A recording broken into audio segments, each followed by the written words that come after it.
Good morning, students. We proceed with the story, The Happy Prince, and this would be the final explanation of the chapter.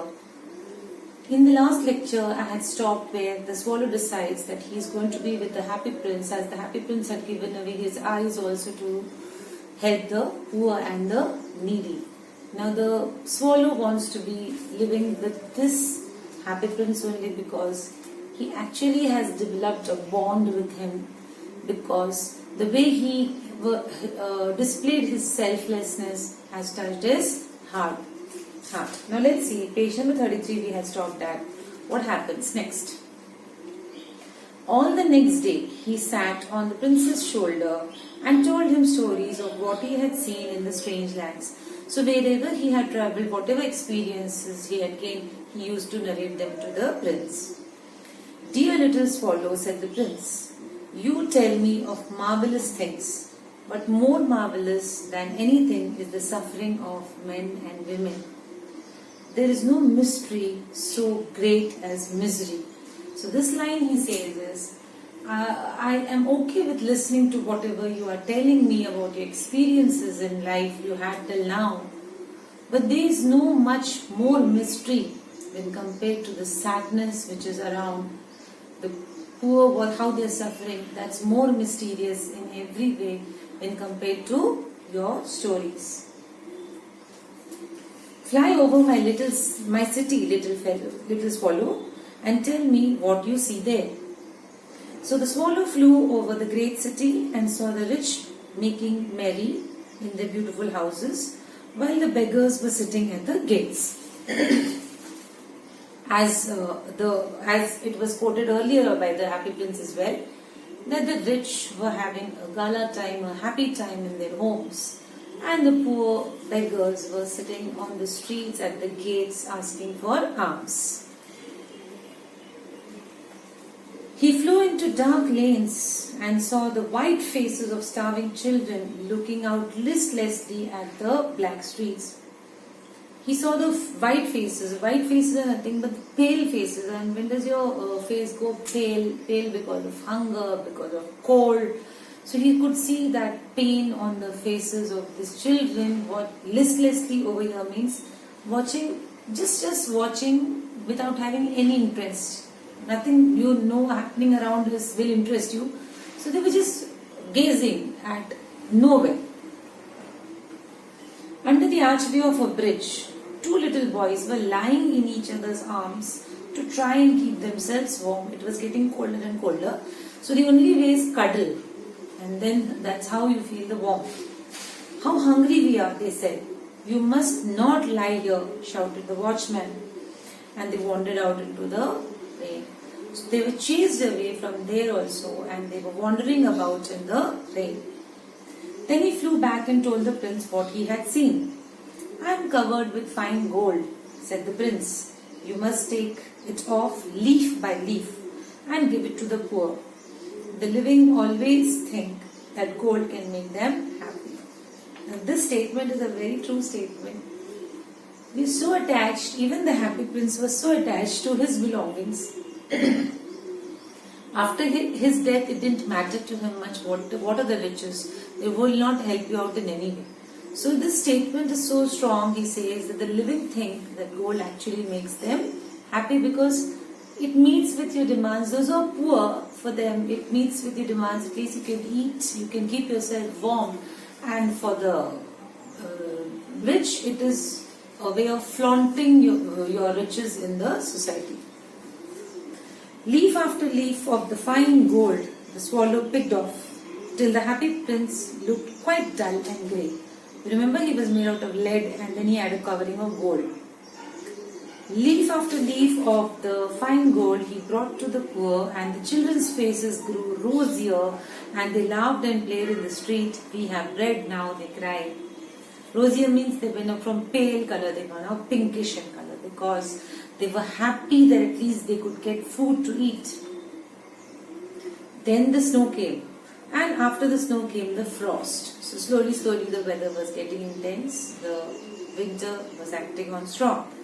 The streets looked as if they were made of silver because of the covered snow.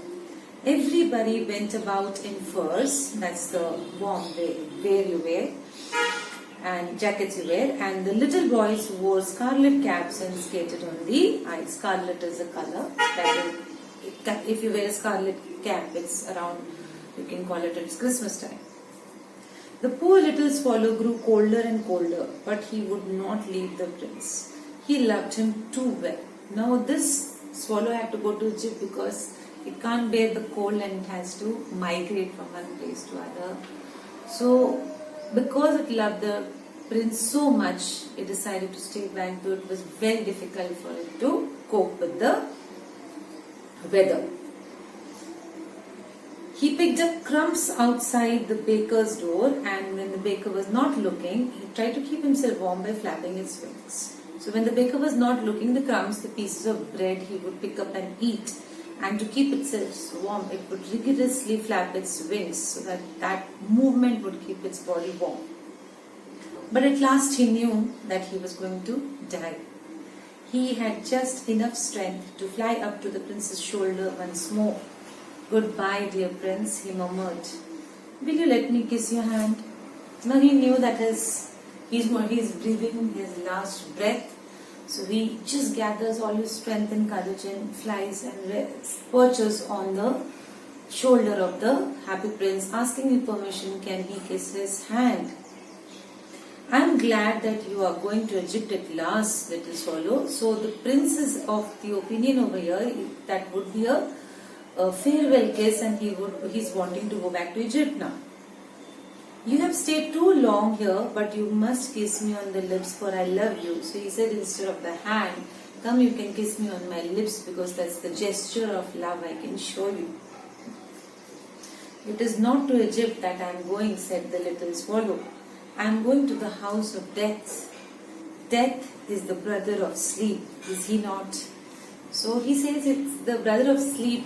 You can call death as a very long sleep from which you don't wake up. So that's what his statement means. So he declares over there that he is going to die. And he kissed the happy prince on the lips and fell down dead at his feet. As soon as he kissed it, he fell on the feet of the happy prince, dead over there. At that moment, a curious crack sounded inside the statue, as if something had broken. The fact is that the leaden heart had snapped right into two. Now this sentence has to be understood very thoroughly. Leaden can be used in the pretext of that the heart, as it was mentioned in the earlier part of the story, that it was made out of lead. Okay? Now here leaden heart can be used for the material it was used. Leaden also means with a heavy heart. So as soon as the swallow died, the happy prince's heart broke into two. Now what could be the reason of it breaking? I would say, if you think with your brains, then because it was too cold and the covering of the gold had been taken away, now the body was exposed to the cold. In cold, everything becomes stiff and brittle, easily breakable. So that was one of the reasons, if you use technical knowledge of yours, to say why did the heart break. But if you think from within, if your soul is giving you an answer, it was the death of the swallow which caused the heartbreak.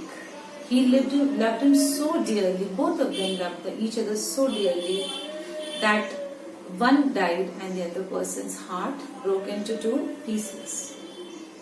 It was certainly a dreadfully hard frost, like that's what I just explained. Early the next morning, the mayor was walking in the square below in company with the town councillor. So the mayor was on round along with his councillors. As they passed the column, he looked up at the statue. "Dear me, how shabby that happy prince looks," he said. "With no jewels, with no gold, with a broken heart, obviously the prince is not going to look good enough to impress the mayor." How shabby indeed, cried the town councillors, who always agreed with the mayor, and they went up to look at it. So councillors are supposed to be those people who would never say no to their master. Councillors, you would say, even if during day the mayor would say, the master would say it's night, they would say yes. And during night if they would say it's day, they would say yes. So as soon as he said that this prince is looking shabby, so they agreed, readily agreed, saying yes, it was looking very shabby. The ruby has fallen out of his foot, his eyes are gone, and he is golden no longer, said the mayor. In fact, he is a little better than the beggar. So he says, when you compare him, the happy prince, to a beggar, he is a little bit better than the beggar.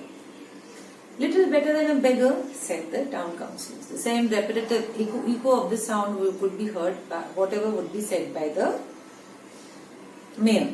And here is actually dead bird at his feet, continued the mayor. We must really issue a proclamation that birds are not to be allowed to die here.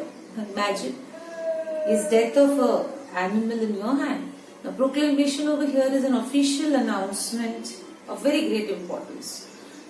That time truly they didn't have any other work. Whatever they would come across, they thought that everything is under their control. Truly, that was the kind of a mentality then.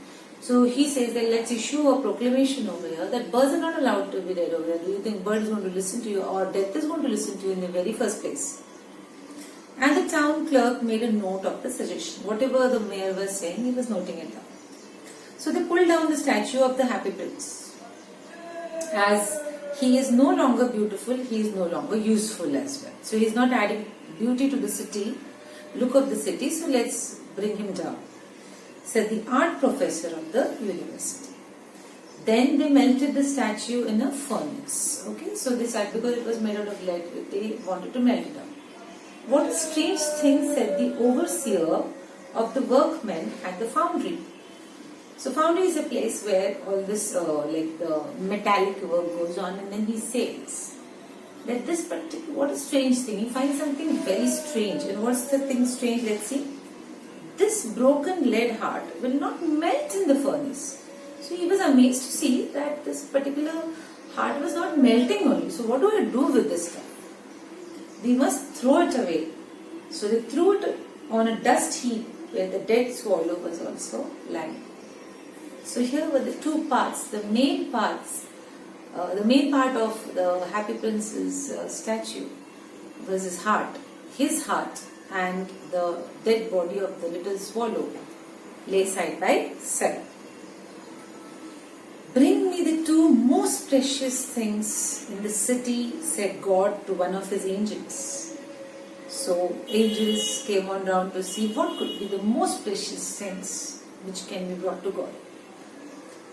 And the angel brought him the leaden heart and the dead bird.